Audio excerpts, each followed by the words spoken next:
केंद्रीय वित्त मंत्री निर्मला सीतारमण ने शनिवार यानी 1 फरवरी को वित्त वर्ष 2025 और 26 के लिए आम बजट पेश किया।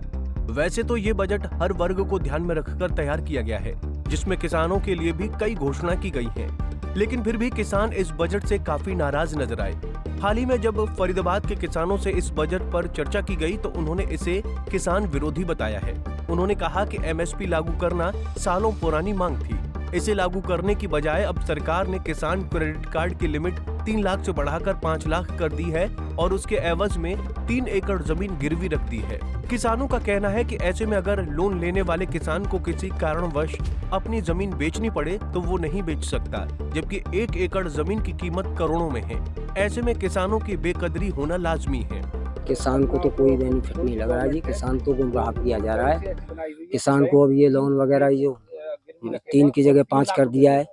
किसान क्रेडिट कार्ड का ये 3 लाख ही भरना भारी हो जाता है जी। फसल तो सही टाइम पे फसल नहीं होती है, नहीं उसका टाइम से मुआवजा मिलता है, नहीं कुछ मिलता है।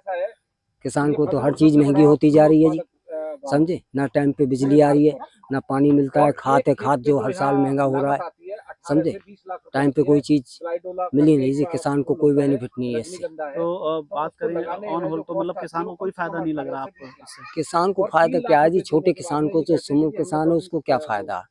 उसको तो पहले उसे लोन 1 साल के अंदर जो लोन नहीं भरा जाता तो उस पे चक्रवृद्धि ब्याज लग जाता है जी। वो 3 लाख का लोन देना ही भारी हो रहा है छोटे किसान के लिए। इसमें तो बेनिफिट बड़े किसानों को होगा जी, छोटे तबके वाले किसान को नहीं होगा, समझे। देखिए, आप अगर लोन को ही फ्रेंडली कहें तो बड़ी अजीब बात है कि 3 से 5 लाख लोन की बात है, उससे काम चलता नहीं। उसको जब किसान की हालत ये कि उसको सुसाइड करना पड़ रहा है तो मेरे हिसाब से वो बात बनती नहीं कि 3 से 5 लाख आपने दे दिया। अगर किसान को वाकई खुशहाल आप देखना चाहते हैं तो आप एमएसपी दो, स्वामीनाथन रिपोर्ट को आप लागू करो। आपके पहली सरकार की घोषणा है आपकी, और आपने कहा सबके पूरे देश के सामने मोदी जी ने, तो वो चीज़ करनी चाहिए। हर चीज़ बढ़ी है, केवल किसान की फसल के दाम बहुत कम बढ़े हैं। लागत बढ़ी है, लेबर बढ़ी है, पेस्टिसाइड बढ़ा है, डीजल बढ़ा है, यूरिया बढ़ा है। हाँ जी, कांग्रेस के टाइम में डीजल था 60, आज 90 रुपए तक है।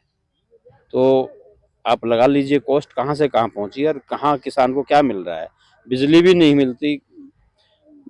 कई बार तो हालत ये होती है कि डीजल से भी अगर खेती करनी पड़े तो बहुत कॉस्टली पड़ती है।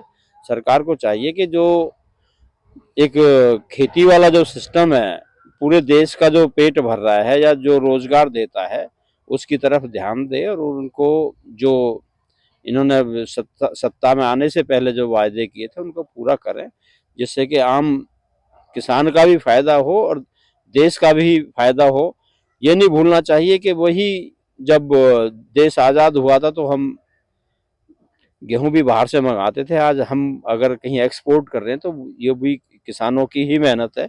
उस मेहनत का जो है इनाम किसान को भी मिलना चाहिए। सर, ऐसा है कि बजट के हिसाब से किसान को सबसे ज़्यादा उम्मीद ये थी कि एमएसपी लागू हो और उसमें भी फसल का एक एक दाना लिया जाए। ये क्या होता है, क्या है कि गेहूं है, यदि 25 से 30 मन हो रहा है, 40 मन हो रहा है, ये कहते हैं जी हम 15 मन लेंगे या 18 मन लेंगे, बाकी का कहाँ ले जाएगा किसान। दूसरी चीज आ जाती है खाद इन्होंने कभी समय पे नहीं दिया।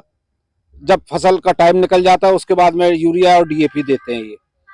तीसरा इन्होंने क्या है कि जब ये कहते हैं कि हम फार्मर को इनकम कई गुना करना चाहते हैं, उसमें इनकी एक्टिविटी क्या है। इन्होंने बोला कि केसीसी को हमने 3 से 5 कर दिया, जबकि वो मिनिमम कम से कम 15 लाख होना चाहिए था, क्योंकि आजकल कुछ फसल डाइवर्ट हो रही हैं जिनमें रजनीगंधा है और ग्लाइडोला है। उसे यदि एक किसान लगाता है तो उसकी जो कॉस्ट आती है कम से कम 20 लाख रुपए आती है 1 एकड़ की, तो कहाँ 5 लाख। और उसमें भी फिर वो 3 खेतों का उनमें बाउंडेशन लगा देते हैं कि वो 3 खेत की रजिस्ट्री आपको किसान के बैंक के पास गिरवी रखनी पड़ेगी 3 एकड़ का। तो उसमें से क्या है कि वो जब तक 3 एकड़ उसकी बाउंड हो गई, कल उसको कोई बच्चे के एजुकेशन के लिए या किसी चीज के लिए अपनी जमीन निकालनी है तो उस जमीन का कुछ यूटिलाइज नहीं कर सकता। तो 1 एकड़ पे 15 लाख रुपए, कम से कम 15 लाख रुपए होना चाहिए। और उसके बाद में किसान के बच्चों का एजुकेशन फ्री हो हायर लेवल तक, और मेडिकल फैसिलिटीज, ये दोनों चीजें किसान के लिए और किसान के साथ जो जुड़ा हुआ तबका है, जो एक परिवार है, उसके लिए बहुत जरूरी है। मजदूर जो है, मजदूर और किसान के बगैर आज भी यदि देखा जाए तो इंडस्ट्रीज वो जॉब नहीं दे पा रही है जो किसान आज भी दे रहा है। 1 एकड़ में यदि रजनीगंधा का क्रॉप्स लगती है तो वो कम से कम 35 लेबर 1 एकड़ में लगती है और वो कंटिन्यूअस 15 दिन चलती है, फिर 10 दिन के बाद में फिर कंटिन्यूअस चलती है। तो गवर्नमेंट नहीं दे पाएगी जॉब जो किसान दे रहा है जॉब। तो उसके लिए कम से कम किसान को जिंदा रखना है तो कम से कम उसके लिए एमएसपी कंपलसरी हो जाए। और स्वामीनाथन रिपोर्ट है, आज कांग्रेस भी चली गई, बीजेपी का भी वही कि हम आएंगे तो हम देंगे, किसान को कोई कुछ नहीं दे के राजी, सिवाय ये कि उसका तो शोषण किया जा रहा है, हर जगह पे शोषण है। किसानों का ये भी कहना है कि रोजाना देश में बढ़ती महंगाई आसमान छू रही है। सरकार को यूरिया, बीज और डीएपी पर कीमतें घटानी चाहिए, लेकिन हर साल कीमतें और बढ़ जाती हैं। वहीं कट्टे का साइज घटता जा रहा है, ऐसे में किसान कैसे संघर्ष करेगा। उन्होंने कहा कि किसान और खेती करने वाले मजदूरों के लिए शिक्षा और मेडिकल सुविधाएं फ्री होनी चाहिए, जिससे देश का किसान बचा रह सके। फरीदाबाद से पूजा शर्मा, पंजाब केसरी टीवी। हमसे जुड़े रहने के लिए हमारे YouTube चैनल को सब्सक्राइब करें और नई वीडियो की नोटिफिकेशन के लिए बेल आइकॉन को दबाएं।